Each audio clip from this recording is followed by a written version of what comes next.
Welcome friends. जैसा कि आप लोग जानते हैं कि 67वीं बीपीएससी पीटी का एग्ज़ाम सक्सेसफुली कंडक्ट करवा लिया गया है और 60वीं बीपीएससी के एग्ज़ाम का डेट भी अनाउंस कर दिया गया है। 67वीं बीपीएससी पीटी का आपका आंसर की भी आ चुका है। तो जिन लोगों ने 67वीं बीपीएससी में दिया था और वो लोग अपना आंसर की मिला चुके हैं और आपका अच्छा मार्क्स आ रहा है, पीटी क्वालिफाई कर रहे हैं, तो आपको मेंस के लिए तैयारी करनी चाहिए। और खुदा न खास्ता अगर आपका 67 में पीटी क्लियर नहीं हो रहा है तो आपको फिर से 60वीं बीपीएससी की तैयारी में लग जाना चाहिए, क्योंकि आपके पास समय बहुत ही कम है ना। तो हम लोग क्या कर रहे हैं, आज से हम लोग स्टार्ट कर रहे हैं आप लोगों के लिए एनसीईआरटी। आप जानते हैं कि अगर कोई भी बीपीएससी हो, यूपीएससी हो, कोई भी एग्जाम हो, उसके लिए बेसिक्स क्लियर होना आवश्यक है, क्योंकि जितने भी कॉन्सेप्चुअल क्वेश्चन आते हैं वो यहीं से बनेंगे। और जब तक आपने एनसीईआरटी पे कमांड नहीं किया है तो आपका कॉन्सेप्ट सही नहीं हो सकता। तो इसके लिए हम आज से क्या कर रहे हैं आपके लिए कि स्टार्ट कर रहा हूँ मैं ज्योग्राफी सब्जेक्ट से लेकर के, क्योंकि हमारा जो बीपीएससी एग्जाम है उसमें ऑप्शनल सब्जेक्ट ज्योग्राफी है। तो मैं आपको ज्योग्राफी का 1 से लेकर के 12 तक का जितना भी एनसीईआरटी है सबको कवर करवाऊंगा लाइन बाय लाइन। ऐसा नहीं कि एक टॉपिक करवा दिया उसके बाद छोड़ दिया, फिर एक टॉपिक करवा दिया, नहीं, आपको पूरे को कम से कम डिटेल में हम आपको कवर करवाएंगे। और आपको सिर्फ ज्योग्राफी ही नहीं, आपको सारा एनसीईआरटी कवर करना पड़ेगा। अगर आपने अभी तक नहीं पढ़ा तो इसको आप पूरे कोर्स को पूरे मन से पढ़िए, है ना, क्योंकि ज्योग्राफी एक ऐसा सब्जेक्ट है जिसका वेटेज अभी बीपीएससी बढ़ा रखा है। इससे पहले जो पीटी के एग्जाम होते थे 67वीं 64वीं जितने भी एग्जाम हुए हैं उन सारों में ज्योग्राफी का कोई ज़्यादा वेटेज नहीं होता था, लेकिन इस बार का एग्जाम और जो 67वीं जो कैंसिल हुआ उन दोनों में काफ़ी अच्छा वेटेज था और क्वेश्चन भी लेवल का था, कॉन्सेप्चुअल क्वेश्चन था। इस बार भी 20 से 22 क्वेश्चन ज्योग्राफी के पूछे गए हैं। तो ज्योग्राफी पे आपका कमांड होना बड़ा आवश्यक है, क्योंकि लोग हिस्ट्री पे कमांड कर लेते हैं, है ना, और ज्योग्राफी पे कमांड नहीं हो पाता है। तो आपको ये सब्जेक्ट मैं एनसीईआरटी की मदद से कवर कराऊंगा और आपको कुछ करना नहीं है। अगर आप इसको पढ़ने में सक्षम है और आपको एक एक चीज़ समझ में आता है तो आप खुद भी इस टॉपिक को कवर कर सकते हैं। आपको इस वीडियो को देखने का भी जरूरत नहीं है। अगर आपको लगता है कि किसी गाइडेंस में ये पढ़ा जाए तो मैं लाइन बाय लाइन कवर करवा रहा हूँ। बहुत सारे यूट्यूब पे कवर करवा चुके हैं, लेकिन उन लोगों ने लाइन बाय लाइन कवर नहीं कराया, लेकिन क्वेश्चन जो आता है वो बिटवीन द लाइन्स आ जाता है ना। तो आपको एक एक लाइन इन डिटेल पढ़ना पड़ेगा। तो आपको क्या करना है, सबसे पहले तो एनसीईआरटी के ऑफिशियल वेबसाइट पर जाइएगा या फिर पाठशाला करके एक एप्लीकेशन आता है, उस पर जाकर के आप यहाँ से बड़े आसानी से जो भी क्लास का आपको एनसीईआरटी डाउनलोड करना है सब्जेक्ट चूज करिएगा। उसके बाद आप चूज करके डाउनलोड करके आप चैप्टर 1, 2, 3 ऐसे मिलेगा, आपको यहाँ से डाउनलोड करके आप पढ़ सकते हैं, है ना। अगर आप चाहते हैं गाइडेंस में तो मैं आज से स्टार्ट करने जा रहा हूँ। मैं आज क्लास 6 का एनसीईआरटी का पहला topic the earth in the solar system, सबसे बेसिक्स यहीं से स्टार्ट करने जा रहा हूँ और लाइन बाय लाइन हम लोग पढ़ेंगे, ठीक है। तो जिनको इंटरेस्ट है वो देखेंगे और जो अपने आप सक्षम है पढ़ने में वो आप खुद डाउनलोड करके या फिर बुक मंगवा करके पढ़ेंगे जरूर, है ना। तो स्टार्ट करते हैं, इसको टॉपिक वाइज कवर करवाना स्टार्ट कर रहे हैं। तो आज हम स्टार्ट कर रहे हैं क्लास 6 का एनसीईआरटी ज्योग्राफी सब्जेक्ट का और हिंदी। जिनको इंग्लिश में चाहिए होगा तो वो कमेंट करेंगे, मैं इंग्लिश में भी पढ़ा सकता हूँ, है ना। तो स्टार्ट करते हैं, समय ज़ाया नहीं करते हैं, पहला ही टॉपिक स्टार्ट करते हैं आज। पहला ही सेंटेंस बाय सेंटेंस हम लोग पढ़ेंगे, कुछ भी एक भी लाइन छोड़ के नहीं जाएंगे हम। पहला ही सेंटेंस है कि सूर्यास्त के बाद आकाश को देखना कितना अच्छा लगता है। सही बात है, सूर्यास्त के बाद आकाश काफ़ी चमकीला हो जाता है। क्यों देखना अच्छा लगता है? क्योंकि बहुत सारे तारे होते हैं, बहुत सारे प्लैनेट्स हैं, वो चमक रहे होते हैं, देखने में काफ़ी अट्रैक्टिव, काफ़ी गॉर्जियस दिखता है। अब पहले सेंटेंस से भी क्वेश्चन बन सकता है। आप सोचेंगे कि यहाँ से क्या क्वेश्चन बनेगा। यहाँ पे पहला जो सेंटेंस का जो दो शब्द दिया है, सूर्यास्त के बाद आकाश का देखना, है ना। सूर्यास्त के बाद की बात बता रहे हैं। अब आप बतलाइए कि सूर्यास्त के पहले आकाश कैसा दिखता है? कैसा दिखता है? रेड कलर का दिखता है। क्यों दिखता है भाई? स्कैटरिंग ऑफ लाइट है, डिफ्रैक्शन ऑफ लाइट है, रिफ्लेक्शन है, क्या एक्चुअली साइंस का क्वेश्चन है, लेकिन ऐसा तो है नहीं कि आपको पेपर में पूछा जाएगा ये साइंस का दे रहे हैं आप साइंस समझ के बनाइए। तो अब जब भी एनसीईआरटी आपको इसलिए पढ़ाने के लिए बोला जाता है कि आप 3 डायमेंशनल होकर पढ़िए, क्योंकि जो क्वेश्चन ऐसा नहीं है कि आप साइंस पढ़ेंगे तभी उसी के बारे में सोचेंगे। यहाँ भी अगर कोई टॉपिक आ रहा है तो आप उसके बारे में सोचिए कि क्यों हो रहा है और इसका एक्सप्लेनेशन डिटेल में समझिए। यूँ नहीं कि किसी लूसेंट में दे दिया या फिर किसी और बुक में दे दिया कि रिफ्रैक्शन के कारण होता है या फिर डिफ्रैक्शन ऑफ लाइट होता है, स्कैटरिंग ऑफ लाइट होता है, क्या होता है वो आपको समझना पड़ेगा। कॉन्सेप्ट समझिए आप उसका, समझिए, बस बतला रहा था मैं। उसके बाद आसमान में पहले आप जब देखेंगे तो 1 से 2 चमकीले तारे दिखेंगे, लेकिन अब थोड़ा देर बाद तक देखते रहेंगे तो क्या लगेगा, ये संख्या बढ़ते जाएगा, अनगिनत, इनफाइनाइट। इसको आप गिन नहीं सकते, गणना नहीं की जा सकती। संपूर्ण आकाश छोटे छोटे चमकदार वस्तुओं से भरे पड़ते हैं। हाँ, जो पूरा जो आसमान है वो छोटे छोटे तारों से बड़ा पड़ेगा, रात में आपको दिखेंगे तो कैसा दिखेगा। ऐसा ये आप समझ के चलिए कि क्लास 6 का एनसीईआरटी। आप ये मत बोलिएगा कि ऐसा क्यों पढ़ा रहे हैं, वैसा क्यों पढ़ा रहे हैं। आप पढ़ते जाइए, इसमें हर एक टॉपिक में आपको ऐसा बहुत कुछ मिल जाएगा जो आप नहीं जानते, ठीक है। तो आपको थोड़ा पेशेंस रखना है। आपको लगेगा कि हम सब कुछ जानते हैं, लेकिन आप सब कुछ नहीं जानते, ठीक? तो इसको आपको ध्यान से सुनना है और ध्यान लगा के पढ़ना है। इनमें से कुछ चमकीले होते हैं, कुछ धुंधले होते हैं। ऑब्वियस सी बात है, कुछ तारे चमकीले होंगे, कुछ धुंधले होंगे। मानो आकाश में हीरे जले पड़े हैं, ऐसे चमकते हैं। इनमें से कुछ टिमटिमाते हुए प्रतीत होते हैं, लेकिन अगर आप जब ध्यान से देखेंगे तो कुछ तारे टिमटिमाते हुए प्रतीत नहीं होंगे। जैसे हमारा चांद, क्या वो टिमटिमाता है? नहीं टिमटिमाता। टिमटिमाते हुए क्यों नजर आते हैं, बताइए आप? सही सा क्वेश्चन है। तारे टिमटिमाते नजर क्यों आते हैं? क्योंकि वो हमसे काफी ज्यादा दूरी पे है। दूरी पे होने से क्या होता है? क्योंकि हमारा अर्थ का जो स्फीयर्स में जो बटे हुए हैं, जो ट्रोपोस्फीयर में मेसोस्फीयर है ना, तो ये क्या है? एक लेयर बाय लेयर है। तो उसमें क्या होता है? लाइट क्या होता है? रिफ्रैक्ट होता है, और इसी रिफ्लेक्शन के कारण तारे टिमटिमाते हुए नजर आते हैं। तो ये सारे साइंस के क्वेश्चन है, ऐसा नहीं है कि ये देखिए, अब बोलिएगा कि ये जो पहला जो यहाँ से पैसेज था, यहाँ में क्या क्वेश्चन बन सकता है? मैं आपको यहाँ से पूछा हुआ 4-5 क्वेश्चन को अच्छा बतला सकता हूँ। जैसे पहला क्वेश्चन, सूर्यास्त में तारे जो आसमान है वो लाल क्यों दिखते हैं? पहला क्वेश्चन पूछा हुआ क्वेश्चन। दूसरा क्वेश्चन कि यहाँ पे जब यहाँ पे बोला गया है कि ऐसा लगता है जैसे हीरे जड़े पड़े हैं। हीरा है वो क्यों चमकता है? क्यों वो काफी ज्यादा चमकता है? चमकने का बात है ना, तो टोटल इंटरनल रिफ्लेक्शन क्वेश्चन पूछा हुआ है। उसके बाद रात में तारे क्यों टिमटिमाते हुए नजर आते हैं? बीपीएससी का क्वेश्चन पूछा हुआ है। 3 क्वेश्चन। बताइए, इतना छोटा समय आपको 3 क्वेश्चन मिल सकता है, तो आपको पूरा जब एनसीईआरटी पढ़िएगा तो कितना क्वेश्चन मिल सकता है? तो बिटवीन द लाइन्स क्वेश्चन पूछा जाता है। ऐसा नहीं है कि एकदम से आपको सेंटेंस उठा के दे दिया जाएगा। ऐसा भी होता है कि सेंटेंस उठा के दिया जाएगा, लेकिन इन सारे कुछ चीज़ों को भी आपको पढ़ना पड़ेगा। समझ रहे हैं बात? ठीक है। उसके बाद इन चमकीले वस्तुओं के पास, हाँ, इसलिए इन चमकीली वस्तुओं के पास लगभग प्रतिदिन चंद्रमा को भी देखते हैं। हाँ, इन सारे वस्तुओं में से आप प्रतिदिन चंद्रमा देखते हैं, क्योंकि हमसे सबसे नजदीक है। अलग अलग समय पे अलग अलग आकार का दिखता है, क्योंकि क्या क्यों दिखता है वो आप जानते हैं, है ना? ये एक्सप्लेन नहीं करेंगे अभी। अलग अलग आकार का भी दिखता है, अलग अलग स्थितियों में भी दिखता है। आप पूर्ण चंद्रमा को लगभग 1 महीने में 1 बार देखते हैं। पूर्ण चंद्रमा कब होता है? महीना में 1 ही बार होता है ना, जो जिसको हम पूर्णिमा बोलते हैं, है ना? जिसको इंग्लिश में फुल मून बोला जाता है, वो तो महीना में 1 ही बार होता है। सही बात। 15 दिन बाद आप इसे नहीं देख सकते। क्यों? क्योंकि उस दिन क्या हो जाता है? नया चांद। नया चांद मतलब न्यू मून बोलते हैं इंग्लिश में, इसे न्यू मून बोलते हैं, इसलिए नया चांद दिखा गया है। और हिंदी में क्या बोलते हैं? अमावस्या, है ना? तो अमावस और पूर्णिमा ये तो आप जानते हैं। तो जिस दिन जो मून है वो पूरा ग्लो करेगा, है ना, उस दिन क्या बोलते हैं? पूर्णिमा बोलते हैं। जिस दिन आपको दिखाई नहीं देगा उस दिन क्या बोलते हैं? अमावस्या बोलते हैं, है ना?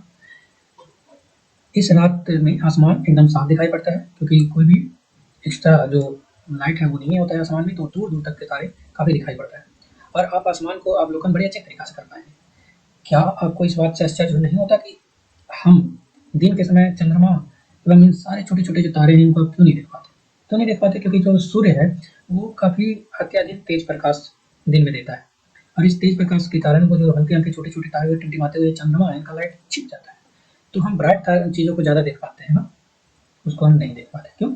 क्योंकि जो लाइट है वो काफी तेज है, दिन में चमकीला है, इसलिए हम उन सारे छोटे छोटे तारों का लाइट हम नहीं देख पाते। सूर्य, चंद्रमा और सभी वस्तुएं जो रात के समय आसमान में दिखती है या चमकती है, उसको क्या बोलते हैं? उसको खगोलीय पिंड बोलते हैं। क्या बोलते हैं? खगोलीय पिंड। हिंदी में खगोलीय पिंड और इंग्लिश में सेलेस्टियल बॉडी। क्या बोलते हैं? Celestial body. अगर खगोलीय पिंड किसे कहते हैं अगर बोला जाए तो उसमें कौन कौन से आ जाएगा? तो जो भी चीज रात में खुले आसमान में आपको दिखता है वो सारी चीज है, वो क्या है? खगोलीय पिंड है या फिर सेलेस्टियल बॉडीज है। समझ में आ गया? कुछ नहीं समझ में आया तो कमेंट जरूर करना, है ना? कुछ खगोलीय पिंड बड़े आकार के और गर्म होते हैं, और ये गैस के बने होते हैं। कुछ ऐसे होते हैं जो बहुत बड़े बड़े साइज के होते हैं, और वो किस चीज से बने होते हैं? गैस के बने होते हैं। और उसमें की अपनी उष्मा होती है और अपना प्रकाश होता है, उनका अपना हीट होता है, और अपना उनका लाइट होता है, जिसे वो बड़ी मात्रा में उत्सर्जित करते हैं, जिसको वो काफी high amount of energy release करते हैं। और इन सारे पिंडों को क्या बोलते हैं? हम तारा बोलते हैं। तारा, स्टार। स्टार का क्या होता है? अपना क्या होता है? हीट होता है और अपना लाइट होता है। और वो किससे बने होते हैं? तो तारे होते हैं वो गैस के बने होते हैं। कौन से गैस के होंगे? तो आप जानते हैं हमारा जो सन है, यहाँ पे लिखा हुआ अभी कि सन क्या है? एक तारा है। क्वेश्चन पूछा जा सकता है सन क्या है, ऑप्शन में दे दिया जाएगा। प्लैनेट है, एस्टेरॉइड है, मीटियोर है या फिर स्टार है, तो आपको चूज करना पड़ेगा, है ना? तो सन क्या है? एक स्टार है। एक बात बताइए, सन में जो रिएक्शन होता है वो फिशन होता है या फ्यूजन होता है? मतलब संलयन होता है या फिर खंडन होता है, ये आपको बताना है। 2 हाइड्रोजन जुड़ते हैं तो हीलियम बनाते हैं, या फिर एक हीलियम है वो, यहाँ पे देखिए 2 हाइड्रोजन जुड़ करके एक हीलियम का फॉर्मेशन करते हैं, है ना, और इसमें high amount of energy release होता है। तो आप ये बताइए कि इसमें 2 हाइड्रोजन जुड़ते हैं या फिर एक हीलियम है वो 2 हाइड्रोजन में टूट जाता है, ये आपको बतलाना है। एनर्जी का सोर्स है सन, तो उसमें कौन सा रिएक्शन होता है, मैं ये पूछ रहा हूँ। क्योंकि अगर हर एक चीज़ का मैं जवाब दूंगा तो आपका दिमाग सोचने पे मजबूर नहीं होगा, फिर तो वो हो जाएगा पड़ोसा हुआ थाली में, फिर आपका जो ग्रोथ होना चाहिए वो नहीं हो पाएगा। रात के समय चमकते हुए अनगिनत तारे सूर्य के समान ही है। जो रात में जो चमकता हुआ तारा है वो सूर्य के समान ही है, लेकिन वो चूंकि हमसे बहुत ज़्यादा दूरी पे है, और दूरी पे होने के कारण हमको उनकी उतना ऊष्मा और प्रकाश हमारे पास पहुंच नहीं पाता है, इसलिए हम उसे महसूस नहीं कर पाते हैं, और वो अत्यंत छोटे दिखाई पड़ते हैं। क्योंकि किसी भी चीज़ को बहुत ज़्यादा दूरी से देखते हैं तो वो छोटा दिखाई पड़ता है। जैसे रात में अगर जो कोई जहाज है वो बहुत हाइट पे उड़ रहा है तो हमको कैसे दिखाई पड़ेगा, इतना छोटा दिखाई पड़ेगा। तो क्या वो इतना ही छोटा है? नहीं। तो जब हम किसी चीज़ को दूर से देख रहे हैं तो वो क्या दिखाई पड़ेगा, छोटा दिखाई पड़ेगा। रात्रि के समय जब हम आकाश की ओर देखते हैं तो तारे विभिन्न समूह में दिखाई पड़ते हैं और विभिन्न आकृति के भी दिखाई पड़ते हैं। जो तारे हैं वो बहुत सारे समूह में होते हैं और तरह तरह की आकृति बनाए हुए होते हैं, और इन सारे को क्या बोलते हैं, नक्षत्र मंडल बोलते हैं। नक्षत्र मंडल, है ना, नक्षत्र मंडल बोलते हैं। बहुत कॉम्प्लिकेटेड साइन भी है, याद रखिएगा। क्या बोलते हैं, नक्षत्र मंडल बोलते हैं। जैसे उर्सा मेजर या फिर जिसको बिग बियर बोलते हैं, वो हमारा क्या है, एक नक्षत्र है।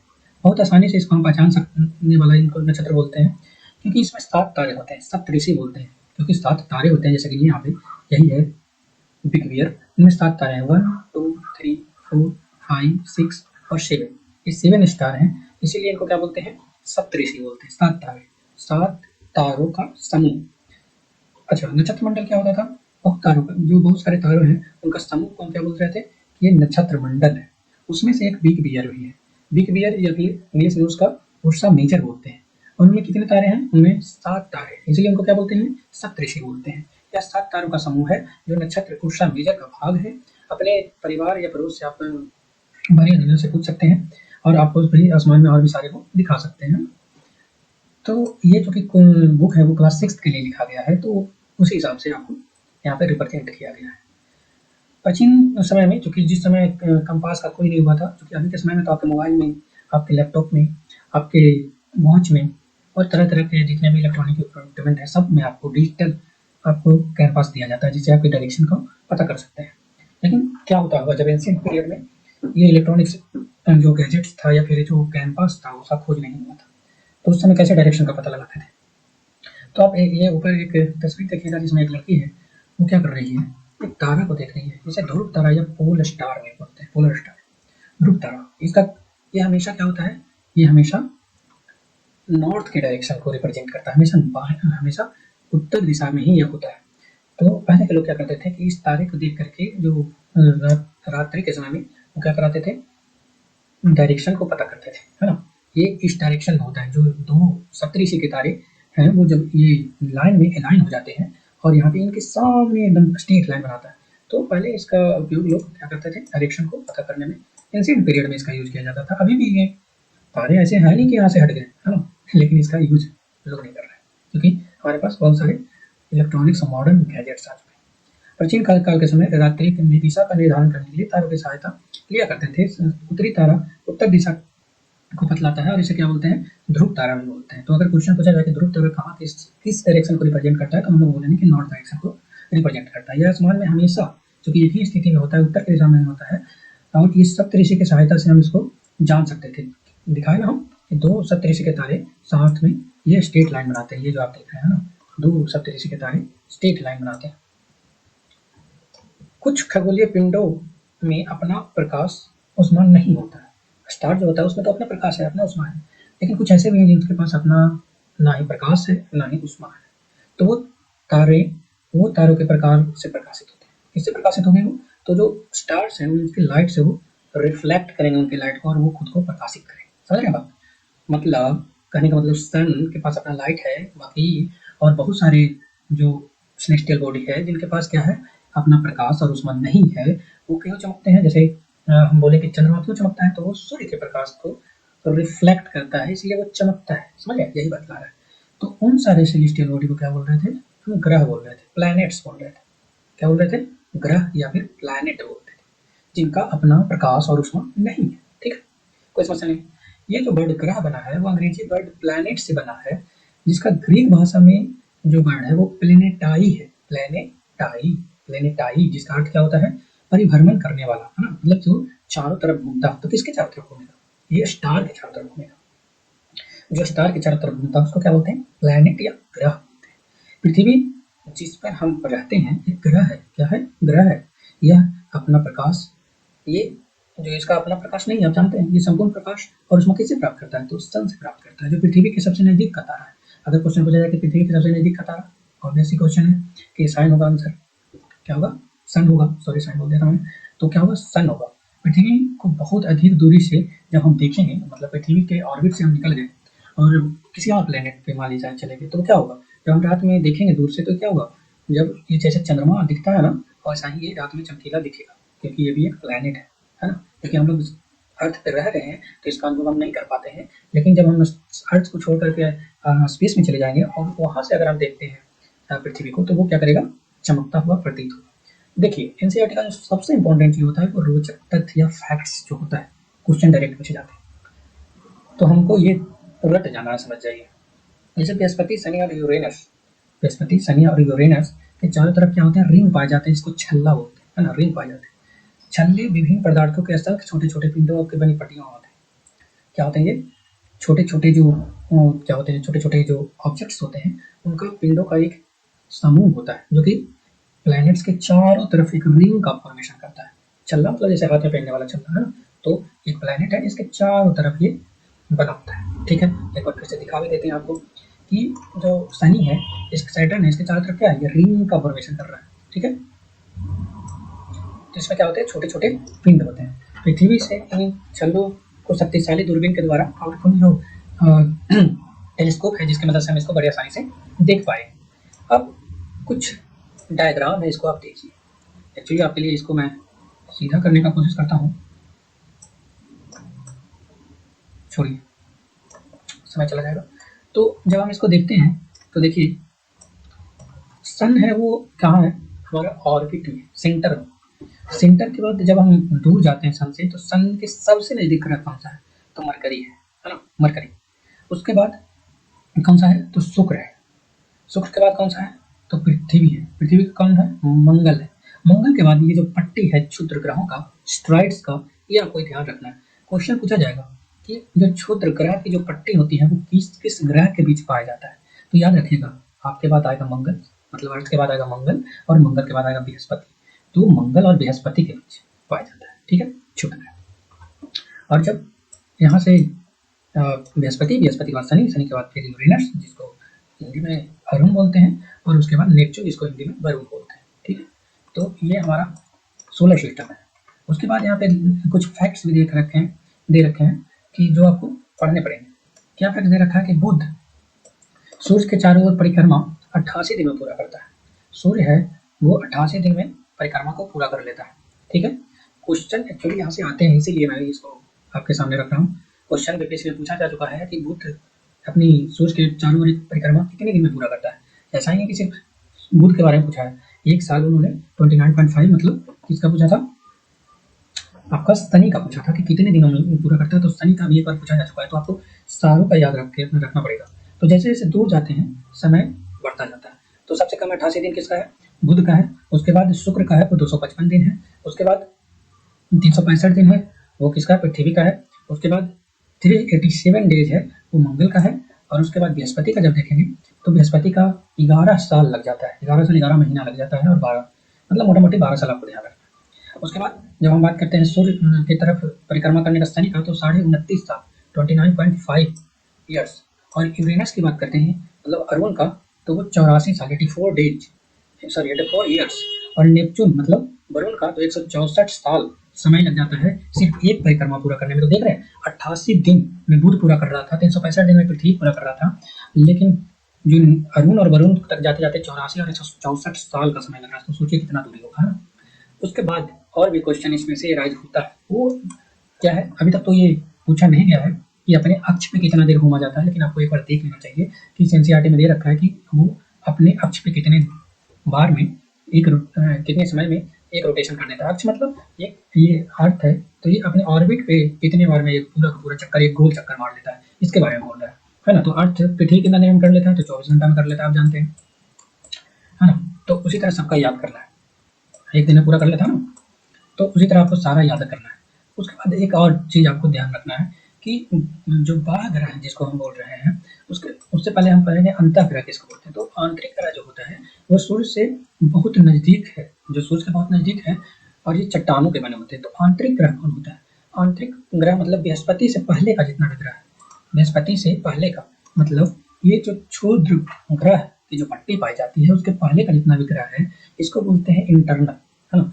तो ये आंतरिक ग्रह है। और इसके बाहर का जो ग्रह है उसको बाह्य ग्रह बोलते हैं। और इसमें कौन सा आएगा?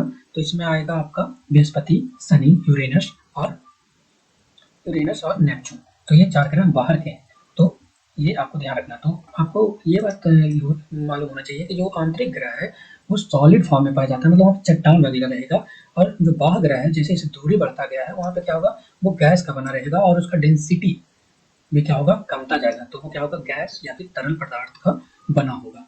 तो यही एक ही अगर ये पेज मान लें तो इसमें ही से ही क्वेश्चन प्रीवियस ईयर में 4 से 5 क्वेश्चन पूछे जा चुके हैं। तो ये इम्पोर्टेंस है आपके एनसीईआरटी का। मतलब यहाँ पे क्या क्या दे रखा है? पहला तो ये दे रखा था कि कोई भी ग्रह ये पूरा जो अर्थ का है, सॉरी सन का है, वो परिक्रमा कितना दिन में करता है। दूसरा चीज दे रखा था कि वो अपने अक्ष पे कितने समय में घूम जाता है। और तीसरा फैक्ट दे रखा है इसमें कि कितने उसके सैटेलाइट हैं या फिर क्या है, चंद्रमा कितने हैं। तो वो आपको ध्यान भी रखना है।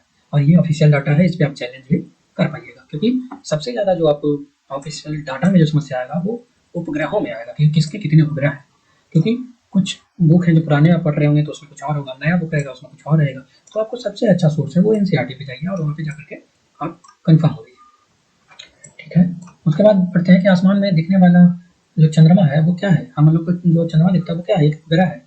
यह हमारी पृथ्वी के चारों ओर घूमता है और ये हमारा सहचर है। सहचर क्या होता है? साथ साथ रहने वाला, है ना, साथ रहने वाला, तथा इनके चारों ओर चक्कर लगाता है।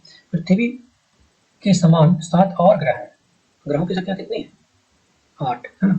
तो पृथ्वी के समान 7 और ग्रह हैं जो सूर्य के प्रकाश से क्या करते हैं, ऊष्मा को प्राप्त करते हैं। कुछ के पास अपना चंद्रमा भी है, कुछ के पास चंद्रमा नहीं भी है। तो वो भी याद रखना किसका है किसका नहीं है, कितना है। चंद्रमा बोले तो उपग्रह की बात कर रहा है। तो फैक्ट है इसमें कि पौराणिक रोमन कहानियों में सोल जो होते थे वो सूर्य के देवता होते थे और यहीं से सौर शब्द को लिया गया। और सौर शब्द का जो अर्थ होता है वो सूर्य से संबंधित होता है। सौर मतलब सूर्य से संबंधित, इसीलिए सूर्य के परिवार को हम क्या बोल रहे हैं, सौर मंडल बोल रहे हैं या फिर सोलर सिस्टम बोल रहे हैं। सूर्य का जो सौर का मतलब होता है सूर्य, और सूर्य से रिलेटेड, इसलिए हम क्या बोल रहे हैं उसको, सौर मंडल, ठीक है। सूर्य के परिवार को क्या बोलते हैं, सौर मंडल। सौर शब्द का उपयोग करते हुए और अधिक शब्दों को लिखें। शब्द की उत्पत्ति के बारे में हम लोग पढ़ते हैं तो ऐसे बहुत सारे शब्द हैं जिनको हम भाषा में यूज तो करते हैं, लेकिन वो अक्सर क्या होता है कि आपके भाषा का नहीं होता है, कहीं और से वो लिया गया होता है। तो इन भाषाओं में सबसे पहला उदाहरण है वो ज्योग्राफी का है। ज्योग्राफी एक अंग्रेजी वर्ड है, आप जानते हैं ज्योग्राफी के बारे में। ज्योग्राफी एक अंग्रेजी वर्ड है जो इसको अंग्रेजी भाषा ग्रीक भाषा से लिया गया है, जिसका अर्थ होता है पृथ्वी का विवरण। क्या होता है? पृथ्वी का विवरण। यह 2 ग्रीक शब्दों से मिलकर बना हुआ है। पहला शब्द है वो है GE जिसका अर्थ होता है पृथ्वी, और ग्राफिया जिसका अर्थ होता है लिखना। आइए पृथ्वी के संबंधित कुछ और भी चीज़ों को हम देखते हैं। तो हम इसको जूम करके देखते हैं कि जैसे जियो है, जियो प्लस लॉजिया, मतलब ये लॉजी, तो क्या हो गया, जियोलॉजी जिसका मतलब होता है पृथ्वी का अध्ययन। जियोलॉजी मतलब क्या होता है? पृथ्वी का अध्ययन। सॉरी, जियो प्लस मैट्री क्या होता है? ज्योमेट्री, तो इसका क्या मतलब है? पृथ्वी का मापन। जियो प्लस ऑइड मतलब क्या हो गया? जियोइड। जियोइड मतलब कि पृथ्वी के आकार के जैसा। जियोइड पृथ्वी का आकार कैसा है? तो किसी के जैसा नहीं है, तो इसलिए इसका अलग से नाम दिया गया है, उसको क्या बोलते हैं? जियोइड। क्या आप जानते हैं कि रात में जो आसमान देखकर मनुष्य हमेशा ही मोहित हो जाता है, ठीक है। खगोलीय पिंडों एवं उनकी गति के संबंध में अध्ययन करने वाले खगोल शास्त्री जो आर्यभट्ट थे वो प्राचीन भारत के आप क्या जानते हैं कि एक खगोल शास्त्री थे। उन्होंने बहुत पहले उसी समय में कह दिया था कि जो सभी जो ग्रह और तारे हैं वो परिवर्तित प्रकाश से सूर्य के प्रकाश के कारण चमकते हैं। कितना बड़ा स्टेटमेंट था, जिसमें कोई भी टेलीस्कोप नहीं, कुछ भी नहीं है। उस समय आर्यभट्ट खगोल शास्त्री थे, एस्ट्रोनॉमिस्ट थे। उन्होंने बतला दिया कि जितने भी तारे हैं, जितने भी खगोल में जितने भी ऑब्जेक्ट्स हैं वो किसके कारण चमकते हैं, तो वो सूर्य के प्रकाश के कारण चमकते हैं। जैसे हमारा जितना भी प्लेनेट है, चंद्रमा है ना, खासकर चंद्रमा के बारे में बोला गया था। आज विश्व के सभी भागों में खगोलविद ब्रह्मांड के रहस्यों को खोजने लगे हुए हैं। सही बात है, खोज रहे हैं। हम लोग पढ़ रहे थे सौरमंडल के बारे में। सौरमंडल में क्या पढ़ना था हम लोगों को कि सौरमंडल किसको बोलते हैं। तो सौरमंडल सूर्य, उसके 8 ग्रह, उपग्रह और कुछ अन्य खगोलीय पिंडों जैसे क्षुद्र ग्रह, उल्का पिंड से मिलकर सौरमंडल का निर्माण होता है। तो सबसे पहले यहाँ पे क्वेश्चन ये राज होता है कि सौरमंडल किस किस से मिलकर बनता है। क्वेश्चन आ सकता है, तो आपको ध्यान रखना कि सौरमंडल है वो सूर्य और 8 ग्रह, उपग्रह, कुछ अन्य पिंड जैसे क्षुद्र ग्रह, उल्का पिंड, एस्टेरॉइड, मेटेरोइड्स, इन सारे से मिलकर के बना हुआ है ना। तो सौरमंडल में इन सारे चीजों का समावेशन है। उसे हम सौर परिवार कहते हैं और इसके मुखिया है, जो हेड है वो कौन है, सूर्य है। इस बार भी बीपीएससी में सेम क्वेश्चन पूछा गया भाई, देख लीजिए। अगर जिनको लगता है कि बीपीएससी क्वेश्चन नहीं पूछता है यहाँ से, 67वीं बीपीएससी री एग्जाम का जो क्वेश्चन था उसमें ये क्वेश्चन था कि नहीं कि who is the head of solar system, question था, यही तो आंसर है उसका। सो कि जो सूर्य है वो सौरमंडल का क्या है, मुखिया है, हेड है, बस यही पूछा गया था भाई। एक यहीं से आपका क्वेश्चन आज मिल गया। सूर्य के बारे में हमको पढ़ना है। तो सूर्य के बारे में क्या पढ़ना है कि सूर्य सौरमंडल के केंद्र में, आप जानते हैं कि सूर्य क्या है, सौरमंडल के केंद्र में है। ये क्वेश्चन पूछा है 67वीं बीपीएससी में। यह बहुत बड़ा है और अत्यधिक गर्म गैसों का बना हुआ है। किससे बना हुआ है, बहुत बड़ा तो है ही, लेकिन किससे बना हुआ है, बहुत गर्म गैसों से बना हुआ है। इसका जो खिंचाव बल है इसके सौरमंडल को बांधे रखता है। जो ग्रेविटी है इसका, जो इसका जिस फोर्स से वो अपनी तरफ ग्रहों को खींचता है, वही कारण है कि वो जो 8 प्लैनेट्स, एस्टेरॉइड, जो इतना भी उल्का पिंड, जितना भी उपग्रह, सारों को अपने में बांधे और रखता है और समाये रखता है। किस कारण, क्योंकि इसके ग्रेविटी के कारण, है ना।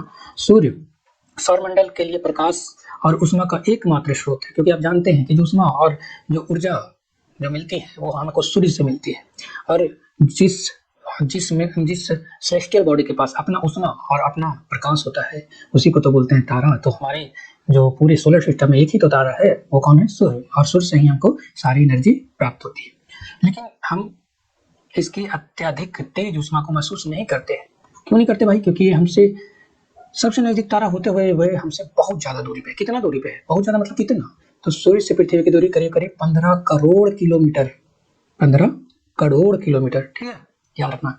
सूर्य से कितनी दूरी है, 15 करोड़ किलोमीटर। पूछा जा सकता है क्वेश्चन, सूर्य से दूरी 15 करोड़ किलोमीटर, है ना। जब ये ऊपर सेंटेंस वाला पूछा जा सकता है तो ये क्यों नहीं पूछा जा सकता है, बिल्कुल पूछा जा सकता है, इसलिए याद रखिए।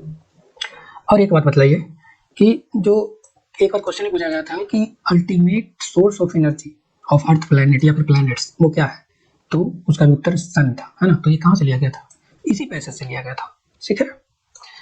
ग्रह के बारे में हम लोग पढ़ते हैं। ग्रह, हमारे सौरमंडल में 8 ग्रह, इससे पहले 9 ग्रह था। कौन सा ग्रह था जिसे हटा दिया गया, प्लूटो।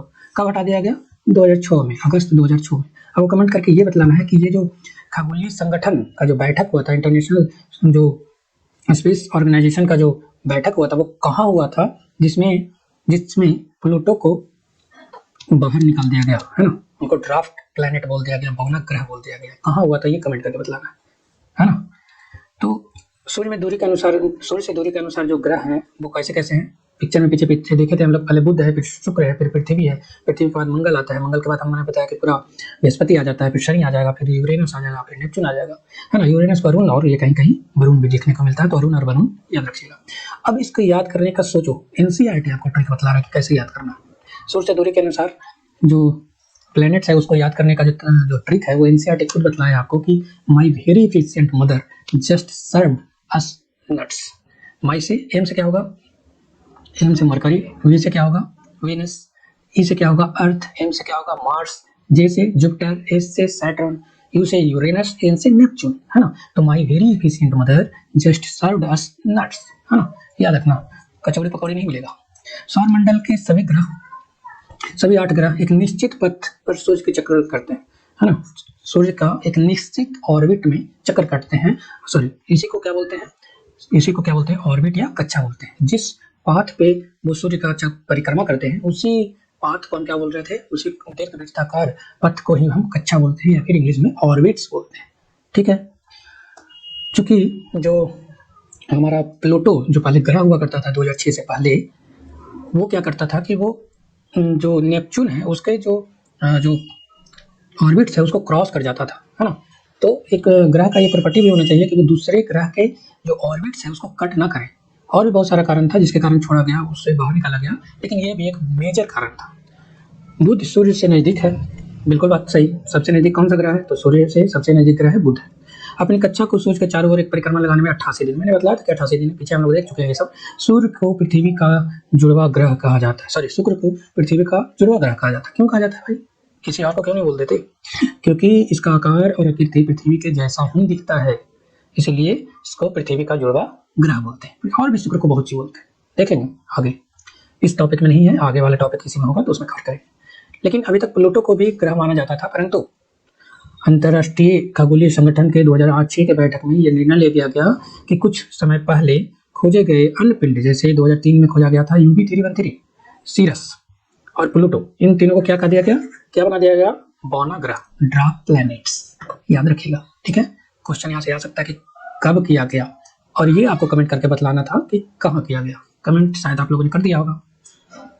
तो अब पृथ्वी के बारे में पढ़ते हैं। पृथ्वी क्या है आप जानते हैं, जिसमें आप रह रहे हैं वही प्लैनेट्स पृथ्वी है। तो सूर्य से दूरी के हिसाब से पृथ्वी क्या है, कितना ग्रह है, तो तीसरा ग्रह है।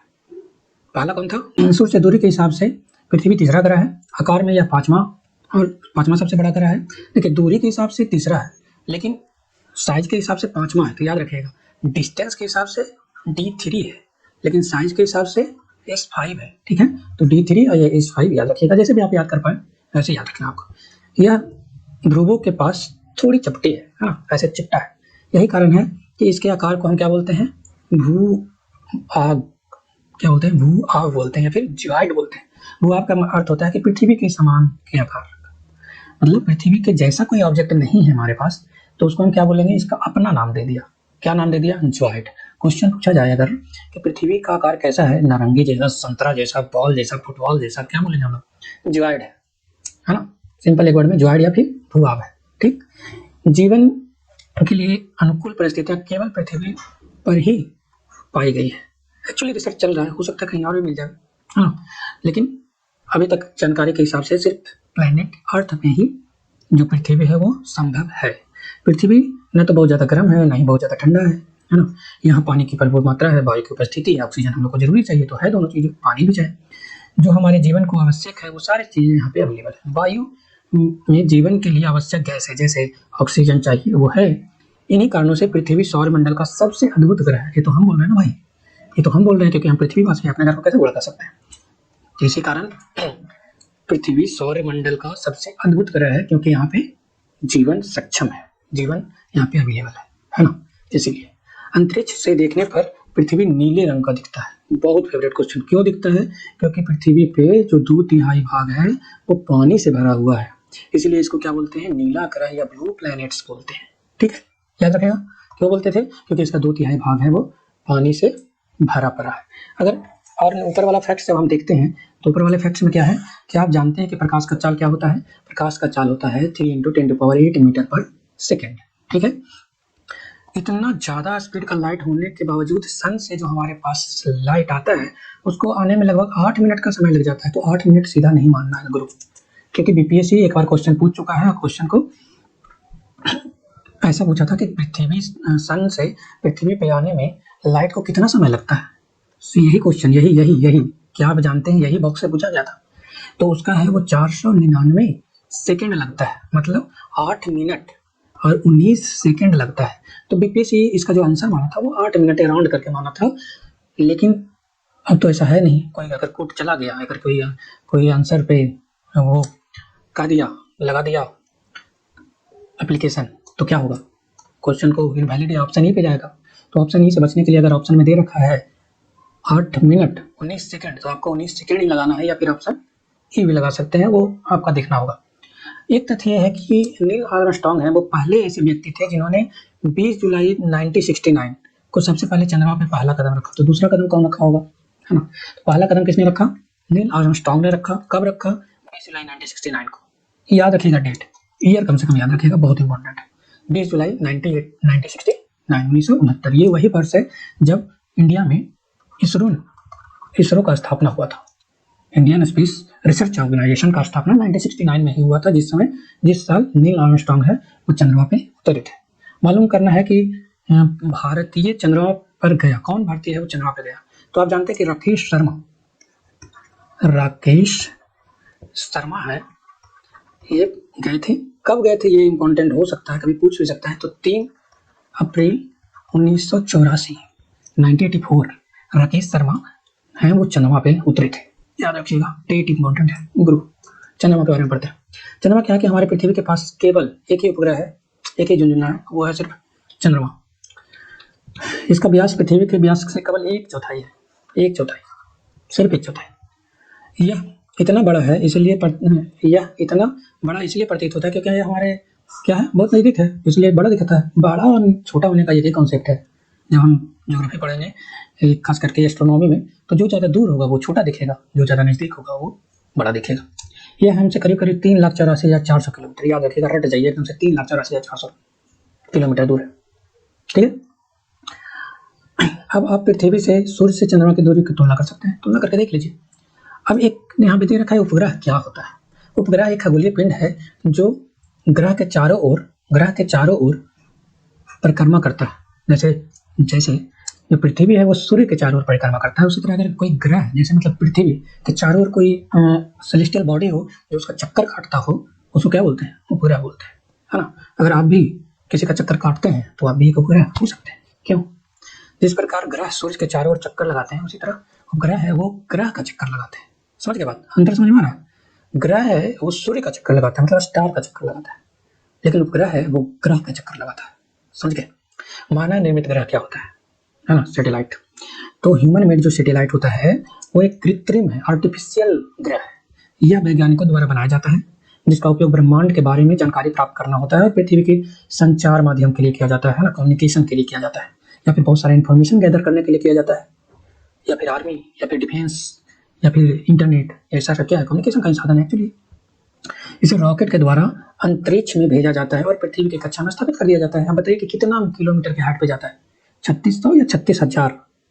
आसान कर दिया आपके लिए, 3600 या 36,000 किलोमीटर। कमेंट करिएगा।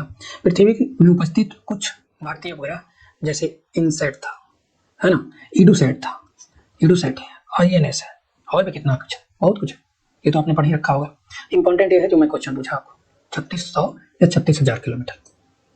कैसे करते हैं? यहाँ से रॉकेट का प्रक्षेपण किए, रॉकेट यहाँ से अलग हुआ, सेपरेट हुआ, और ये जब जिस हाइट पे जाना चाहिए था वहाँ पे जाकर के क्या होगा, जियो स्टेशनरी रहेगा, तो वहाँ पे जाकर के ये आपका पृथ्वी के चारों तरफ वहाँ पे स्थिर रहेगा और साथ साथ में चक्कर काटता रहेगा। स्टेशनरी रहेगा तो एक जगह, है ना, स्थिर रहेगा।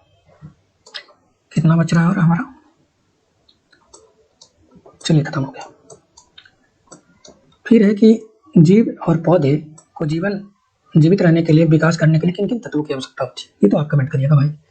तो पृथ्वी का चक्कर लगाने में 27 दिन का समय लेता है। एक्चुअली में क्या 27 दिन ही लेता है? नहीं, ये 27.3 डेज का समय लेता है, याद रखिएगा।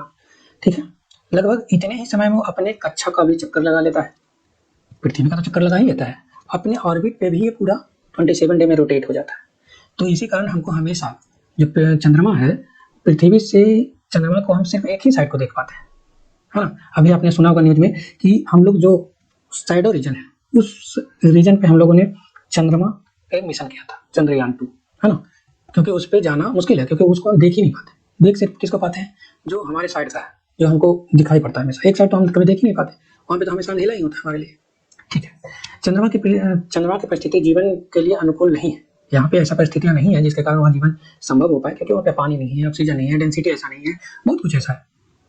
इसकी सतह पर पर्वत है, मैदान, गड्ढे हैं। चंद्रमा की सतह पर छाया बनते हैं। पूर्णिमा के दिन चंद्रमा पे इसकी छाया को देखा जा सकता है। जो छाया बनता है वो क्या होता है, वो गड्ढा होता है ना। आप पढ़ते हैं, एक छोटा छोटा ओवरव्यू है सारी चीजों का। क्षुब्ध ग्रह क्या है? तारों, ग्रहों और उपग्रहों के अतिरिक्त असंख्य छोटे छोटे पिंड भी सूर्य के चारों ओर चक्कर काटते हैं। इन छोटे छोटे पिंडों को क्षुब्ध ग्रह बोलते हैं। बताया था हमने कि मंगल और बृहस्पति के बीच में क्षुब्ध ग्रहों का एक पट्टी है, जिसमें बहुत सारे छोटे छोटे बड़े बड़े सारे रोटेट कर रहे होते हैं। पृथ्वी का किसका चक्कर लगा रहे होते हैं? वो किसी ग्रह का चक्कर नहीं लगा रहे, वो सन का चक्कर लगाते हैं। ठीक है, ये मंगल और बृहस्पति कक्षाओं के बीच में है। वैज्ञानिकों के अनुसार क्षुब्ध ग्रह के ही भाग है। क्यों? क्योंकि जब विस्फोट हुआ ग्रह में, तो उसके छोटे छोटे टुकड़े हैं ना, वो वहाँ पे एक्युमुलेट हो गए और अर्थ के सेंट्रीफ्यूगल फोर्स के कारण उसके चारों तरफ चक्कर काटना स्टार्ट कर दिए। ठीक है, और वो अभी एक बेल्ट बना करके, एक रीजन बना करके वहीं पे रोटेट कर रहे हैं अभी तक, है ना। क्षुब्ध ग्रह क्या है? प्लैनेट्स का ही पार्ट है, टुकड़ा है। उल्का पिंड पढ़ते हैं। उल्का पिंड क्या होता है? उल्का तो आपने सुना होगा, उल्का पिंड का गिर गया, मेटेओर जिसको बोलते हैं, मेटेराइट्स बोलते हैं। सूर्य के चारों ओर चक्कर लगाने वाले पृथ्वी के छोटे छोटे टुकड़े को क्या बोलते हैं? उल्कापिंड कहते हैं। सूर्य के चारों ओर चक्कर लगाने वाले पत्थरों के छोटे छोटे जो ग्रह होते हैं उनको क्या बोलते हैं? उल्कापिंड बोलते हैं। कभी कभी ये उल्कापिंड पृथ्वी के इतने नजदीक आ जाते हैं कि इनकी प्रवृत्ति पृथ्वी की ओर गिरने की होती है। इस प्रक्रिया के दौरान चूंकि वो जब गिरेगा तो अर्थ का जो एटमॉस्फेयर है वो घर्षण मतलब फ्रिक्शन देगा। फ्रिक्शन के कारण क्या होगा? हीट डेवलप होगा और हीट डेवलप के कारण मूवमेंट हो जाएगा। लेकिन अगर वो पिंड बहुत बड़ा है, बड़ा अगर वो बहुत बड़ा है तो क्या होगा? वो उसका कुछ अवशेष है वो पृथ्वी पे आके गिर जाएगा। फलस्वरूप चमकदार प्रकाश उत्पन्न होते हैं। ठीक है, कभी कभी कई उल्कापिंड पूरी तरह जले बिना पृथ्वी पे गिरते हैं जो पृथ्वी पे गड्ढा बना देते हैं, है ना। आप जानते होंगे कि जो लोनार झील है, लोनार झील महाराष्ट्र वाला, वो कैसा है? मेट्योर से बना हुआ है। मेट्योर गिरा और वो पूरा बहुत बड़ा गड्ढा बन गया। समय के साथ बारिश हुआ और उसमें पानी भर गया, वो क्या बन गया? झील बन गया। तो ये है। और आप लोगों ने ये भी जाना होगा कि जब जुरासिक एज खत्म हो रहा था तो उस समय क्या हुआ था? बहुत ज़्यादा उल्कापात हुआ, जिसके कारण भी बोला जाता है कि उस समय इतना ज़्यादा उल्कापात हुआ, उसके कारण भी जो डायनासोर थे उनकी संख्या बहुत ज़्यादा कम हो गई। और ये कब हुआ था? जब आप आगे पढ़िएगा तो 145 से लेकर के 65 मिलियन ईयर अगो जो हुआ वो काफ़ी ज़्यादा मात्रा में क्या हुआ? मेटेराइट्स पृथ्वी पे आके गिरा, है ना। मेसोजोइक पीरियड, मेसोजोइक एरा में जुरासिक वर्ग। तो ये आपने पढ़ा होगा, नहीं पढ़ा तो आगे पढ़ेंगे हम लोग। क्या आपने तारों वाले खुले आकाश में एक ओर से दूसरी ओर फैली चौड़ी सफेद पट्टी के तरह की एक चमकदार जो रास्ते हैं वो उसको देखा है? जैसे यहाँ पे दिख रहा है कि ये वाला एरिया देखिए बहुत ज़्यादा चमकीला है, यहाँ पे सभी जगह से बहुत ज़्यादा चमकीला है, एक पट्टी जैसा है। तो इसमें क्या होता है? बहुत लाखों अमाउंट ऑफ तारे होते हैं, हाउल बहुत सारा। और इस पट्टी को क्या बोलते हैं? आकाश गंगा या फिर मिल्की वे इंग्लिश में बोलते हैं। हमारा जो सौर मंडल है इसे आकाश गंगा का ही एक भाग है। जो हमारा जो सौर मंडल है इसी आकाश गंगा का एक भाग है। प्राचीन भारत में यह कल्पना थी कि आकाश में प्रकाश की बहती हुई नदी है ना, और इस प्रकार इसका नाम पड़ा आकाश गंगा। पहले के लोग ये सोचते थे कि जैसे पानी नदी में बहता है उसी तरह आकाश में जो प्रकाश है वो बहता है, और उसको नाम दे दिया। क्योंकि आप जानते हैं कि पुराने प्राचीन भारत का जो एक बहुत पुराना नदी है हमारे पास गंगा, है ना, तो नदी के नाम पे ही क्योंकि आकाश में था और नदी के जैसा दिखता था तो इसको नाम रख दिया गया आकाश गंगा। इंग्लिश में इसको मिल्की वे, उसका कॉन्सेप्ट हम लोग नहीं पता क्योंकि हम लोग भारत के रहने वाले तो किस गंगा के बारे में जानते हैं। ठीक, मिल्की वे इसलिए बोलते होंगे क्योंकि ये मिल्क जैसा सफेद दिखता है ना, इसलिए मिल्की वे। आकाश गंगा करोड़ों तारों, बादलों और गैसों का एक प्रणाली है, समूह है समझिए। इस प्रकार के आकाश गंगाएं मिलकर ब्रह्मांड का निर्माण करती है ना। बहुत सारे ऐसे आकाश गंगा होंगे तो वो क्या बनाएंगे? ब्रह्मांड का निर्माण करवाएंगे। ब्रह्मांड जिसको यूनिवर्स बोलते हैं भाई, ब्रह्मांड की विशेषता का कल्पना करना अत्यधिक कठिन है। हम लोग इसकी कल्पना भी नहीं कर सकते कि कितना बड़ा होगा। वैज्ञानिक अभी भी इसके बारे में अधिक से अधिक जानकारी एकत्र करने में जुटे हैं और इसके आकार के संबंध में कोई जानकारी नहीं है, लेकिन फिर भी हम जानते हैं कि सभी इसी ब्रह्मांड का हिस्सा है। हम सभी किसका हिस्सा हैं? इसी ब्रह्मांड का हिस्सा। तो ऑब्वियसली हम लोग इसी का हिस्सा है, लेकिन जैसे ही पता लग जाएगा कि इसका साइज और शेप कितना बड़ा है हम आपको इन्फॉर्म करेंगे। ठीक है, कुछ ज़्यादा हो गया। ठीक है, तो यहाँ पे दे रखा है कि आप अपने से कंपेयर करके देखिए कि आपके बाहर आप कहाँ लाई करते हैं। जैसे आप पृथ्वी पे हैं, कोई आदमी है और उसके बाहर पृथ्वी पूरा, उसके बाहर जब निकलेंगे तो वो किस में आएगा? सौर मंडल में। सौर मंडल बहुत सारा मिलेगा तो क्या बनाएगा? आकाश गंगा का फॉर्मेशन करेगा। आकाश गंगा का जब बहुत सारे आकाश गंगा मिल जाएंगे तो क्या बनाएंगे? ब्रह्मांड बनाएंगे, यूनिवर्स। आपको पूरा शिक्षा एनसीईआरटी का पहला चैप्टर आपको समझ में आया होगा। इसमें कोई भी दिक्कत है, कोई भी एक भी लाइन में कहीं दिक्कत है, आप हमको मैसेज कर सकते हैं, नीचे कमेंट कर सकते हैं। टेलीग्राम का लिंक दे रखा है, उस पर आप मैसेज कर सकते हैं, हमको पर्सनली कॉन्टैक्ट कर सकते हैं। कैसा हमने पढ़ा है उसका फीडबैक भी दे सकते हैं ताकि मैं आगे इसको जारी रखूँ।